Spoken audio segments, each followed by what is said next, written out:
Oke, Assalamualaikum warahmatullahi wabarakatuh. Nah, untuk video kali ini saya akan menjelaskan bab 1 di semester 1 SMK kelas 10 ya. Bab satunya adalah tentang mengenai besaran, satuan, dan pengukuran. Nah, untuk standar kompetensi adalah menerapkan konsep besaran fisika dan pengukurannya. Kompetensi dasar mengukur besaran fisika, panjang, massa, dan waktu. Indikator yang pertama mengidentifikasikan besaran dan satuan. Yang kedua menggunakan alat ukur besaran panjang, massa, dan waktu dengan beberapa jenis alat ukur.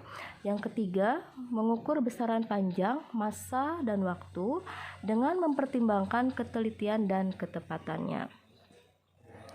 Oke, yang pertama subpokok besaran. Apa itu besaran?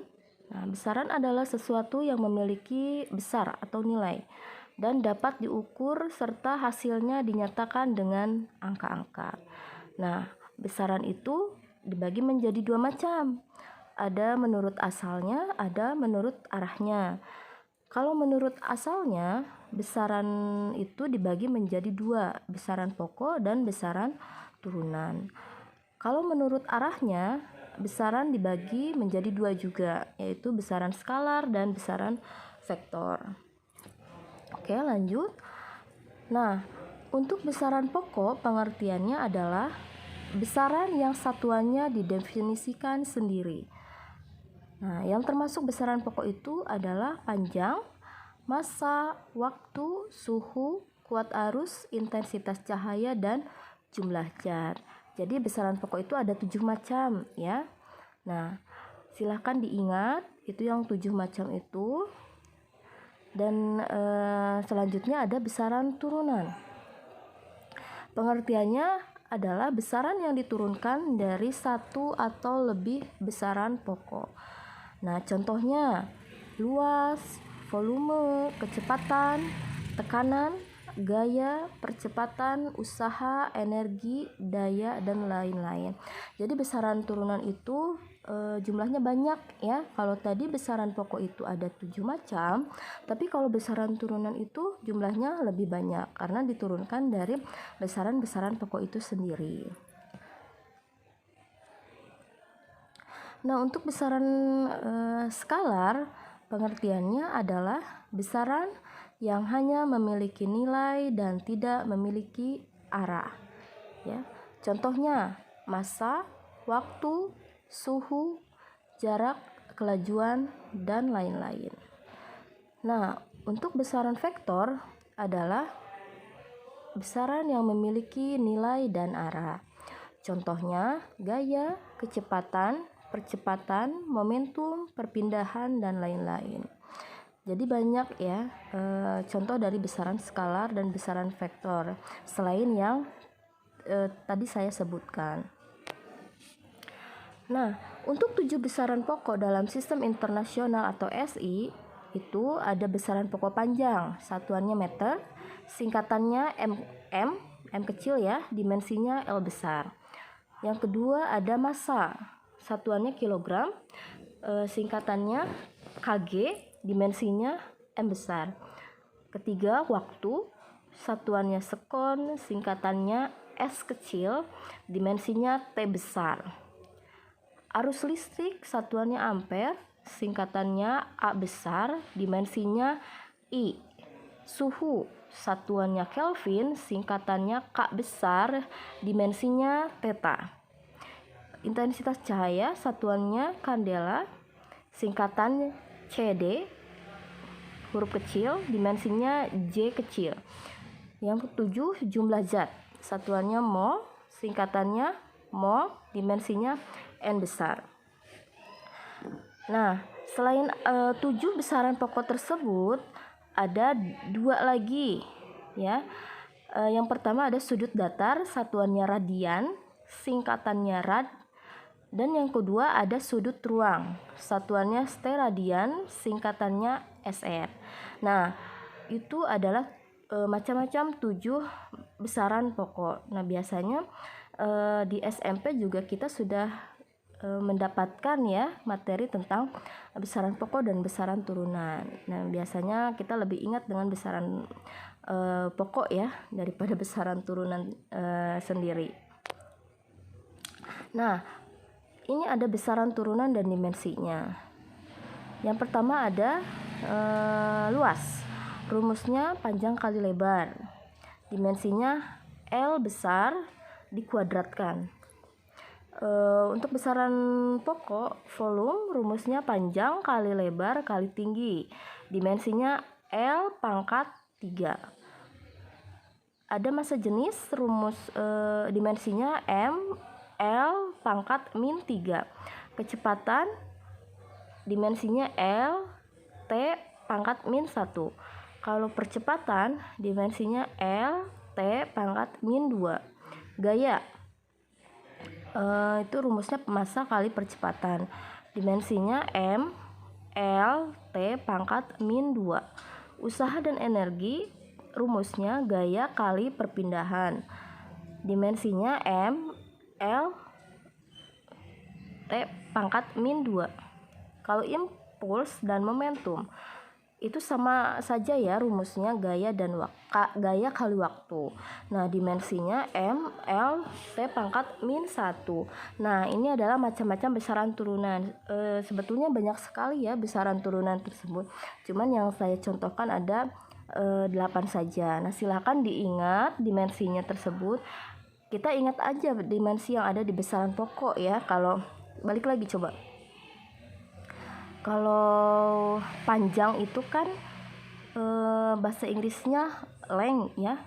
Jadi dimensinya length berarti L ya. L besar. Kalau massa kan bahasa Inggrisnya mass. Jadi dimensinya M ya, M besar. Kalau waktu itu kan bahasa Inggrisnya time ya. Jadi dimensinya T ya. Kita ingat-ingatnya saja bahasa Inggrisnya saja ya biar lebih gampang. Nah, ini adalah satuan besaran turunan ya. Ada gaya, satuannya Newton, tekanan, satuannya Pascal, usaha Joule, daya Watt, muatan listrik Coulomb, beda potensial Volt, hambatan listrik Ohm, frekuensi Hertz. Nah, simbolnya ada ya, dan dimensi turunannya juga ada. Nah, kita lanjutkan. Satuan ya. Satuan adalah suatu besaran dengan nilai tertentu yang dijadikan sebagai pembanding dalam pelaksanaan pengukuran. Nah, contohnya besaran panjang dengan nilai 1 jengkal disebut satuan jengkal. Kalau besaran volume dengan nilai 1 liter disebut satuan liter. Nah, untuk menyeragamkan nama dan nilai satuan, maka disepakati oleh para ilmuwan dunia agar menggunakan satuan standar internasional. Nah, yang biasa sebut sistem internasional. Nah, ini ada jenis-jenis satuan. Yang pertama ada satuan baku. Nah, satuan yang dapat digunakan di seluruh dunia dan nilainya selalu sama. Misalnya meter, kilometer, kilogram. Jadi setiap negara itu sama ya, mau di Indonesia, mau di Korea, mau di Amerika, mau di Portugal, itu satuannya sama ya. Kalau untuk panjang biasa kita pakai meter atau kilometer. Kalau massa biasa kita gunakan kilogram. Jadi sama saja ya, mau di belahan dunia manapun, yang namanya satuan baku itu sama. Terus yang kedua ada satuan tidak baku. Nah, artinya satuan yang tidak ditetapkan sebagai satuan ilmiah. Nah, kalau di Indonesia biasa kita kenal dengan sebutan hasta, depa, dan jengkal. Nah, itu adalah jenis satuan tidak baku. Nah, contoh nih, ada uji kecerdasan. Marco mengukur meja dengan penggaris. Ternyata panjang mejanya adalah 3 meter dan lebarnya 1 meter. Jadi luas meja itu adalah 3 meter kuadrat. Manakah yang termasuk besaran pokok, besaran turunan, satuan, dan alat ukurnya? Nah, jadi satu soal menanyakan beberapa pertanyaan ya. Nah, oke, kita bahas. Nah, besaran pokoknya adalah panjang dan lebar. Nah, itu besaran pokoknya. Besaran turunannya adalah luas. Satuannya adalah meter dan meter persegi. Alat ukurnya adalah penggaris ya. Oke, kita lanjutkan ke dimensi. Dimensi merupakan suatu lambang untuk besaran ya. Lambang dimensi itu dicirikan dengan menggunakan kurung siku. Nah, ini seperti itu ya, kurung siku. Nah, dimensi besaran pokok itu sudah ditetapkan atas kesepakatan internasional. Kalau dimensi besaran turunan disusun berdasarkan dimensi dari besaran-besaran pokok yang membentuknya. Nah, itulah ya pengertian dimensi besaran pokok dan dimensi besaran turunan. Selanjutnya, pengukuran. Pengukuran adalah membandingkan besaran satu dengan besaran yang lainnya.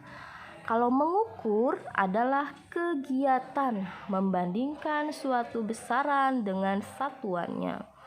Satuan adalah suatu besaran dengan nilai tertentu yang dijadikan sebagai pembanding dalam pengukuran. Alat yang digunakan untuk mengukur disebut alat ukur. Nah, hasil pengukuran dinyatakan dengan nilai pasti ya atau signifikan. Plus minusnya nilai taksiran yaitu nilai ketidakpastian. Ketidakpastian tersebut dapat bersumber dari alat ukur, dari proses pengamatan, dari lingkungan, dan lain-lain.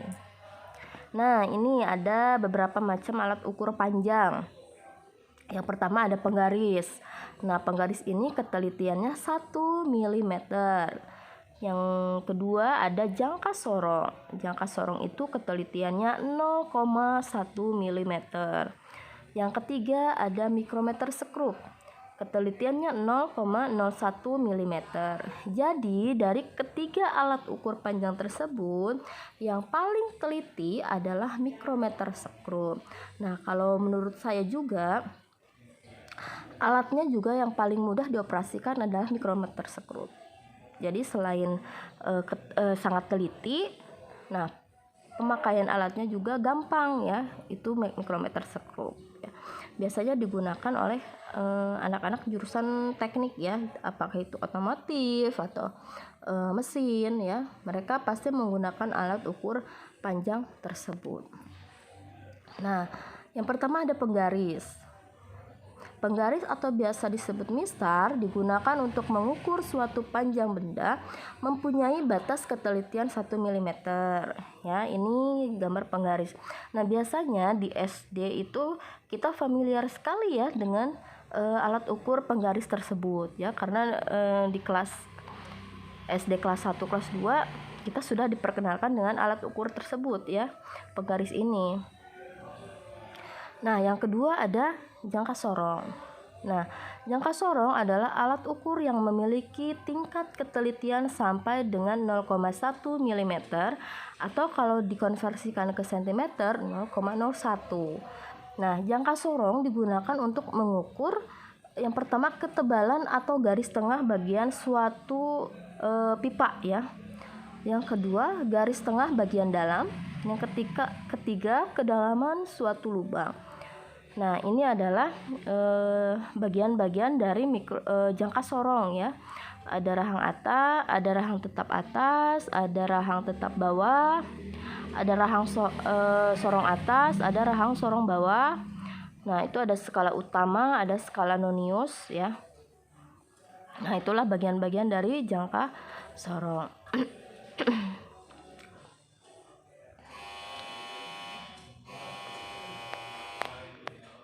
Nah, yang kedua ada mikrometer sekrup.